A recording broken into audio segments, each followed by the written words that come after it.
Every baby is born beautiful, but not every baby is born healthy.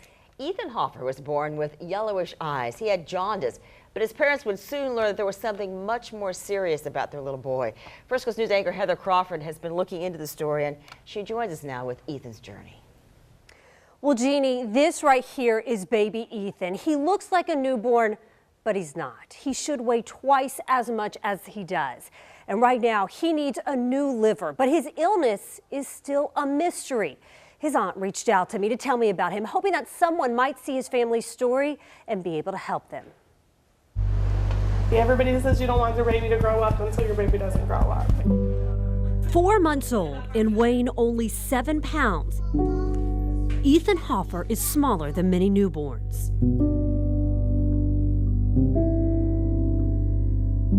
That's probably the hardest thing I've ever had to deal with. I watch him all day, every day he doesn't grow.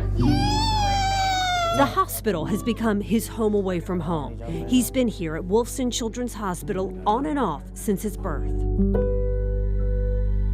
For the longest time, I felt like I was doing something wrong, and now I just wish I could help him, and I just can't figure it out. Jessy Hoeffer was 32 weeks pregnant when doctors noticed Ethan's growth had slowed. Good job, baby. A few weeks after he was born, he started losing weight. Tests revealed he has some type of liver disease. They've done 66 metabolic liver tests. They can't figure out what's wrong. They're all negative. You know, we bring him to a doctor to have answers, and they're doing everything they can, and I know they are. It's just not something they've found out yet. Despite getting special formula through a feeding tube, he is not gaining weight like he should.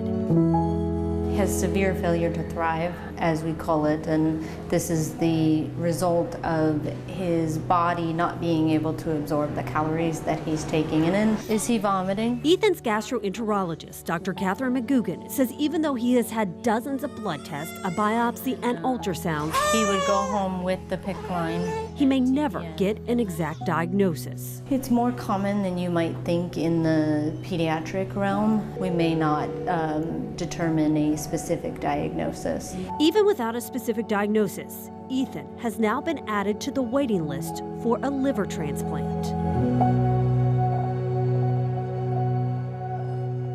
Everything's become a new normal. You get used to feeding tubes, and we have IV poles in our houses. Get his blood work done all the time. He's always in pain. It's been rough. Just thankful for everybody that keeps him in their prayers and everything like that. Prayers the Hoeffers are asking for, not just for Ethan. And we'll keep doing the tube feeds. Jessy had to quit her job to take care of him full time. Right here.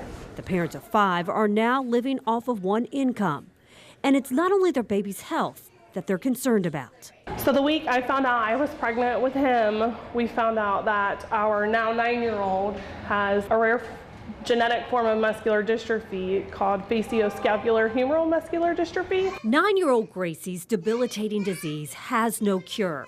Doctors have told her parents she could end up in a wheelchair, and it has already taken away her ability to smile. People still will ask you the same thing. Do you think you would have done it if you would have known all this was going to happen? You're going to have 2 permanently ill children.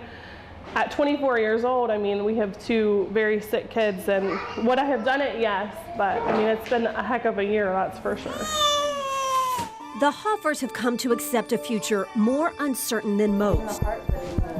Now they wait, hoping a liver will soon be found for baby Ethan. You don't get to pick and choose. I didn't choose for my daughter to be sick, and I don't choose for him to be sick, but it's the cards we were dealt, and I just pray that one day it'll get better, and if it doesn't, then we will make it through whatever gets handed to us. Such a beautiful baby. Now, Ethan's doctor told me that he is not a candidate for a live liver donation at the transplant center where he's being evaluated in Orlando. His parents now just wait for the phone to ring, telling them that a donor match has been found. Now, ask his parents what they need the most right now. They said everything from back to school clothes to food would be greatly appreciated. But the best way that you can help them is by going to their GoFundMe page. I've linked that to firstcoastnews.com along with Ethan's Facebook page where you can follow his journey. And I got to tell you something. Heather just got a very encouraging text, right, from Mom? I sure Yeah. did. She just texted me, and you know, because of his malnourishment, it's led to developmental delays, but she just told me that today, for the first time, while looking at people, he flashed a great big smile. So that is a big step, and we are all just praying for baby Ethan. Oh, yeah. And Heather, you have some other good news too. He's out of the hospital. He as is. well. So he went home from the hospital this week while they wait for a donor, and his doctor told me when he gets that liver, his prognosis is very, very good. That's good. I know people will rally to help him. They sure will. Exactly. Betcha. Ethan Strong.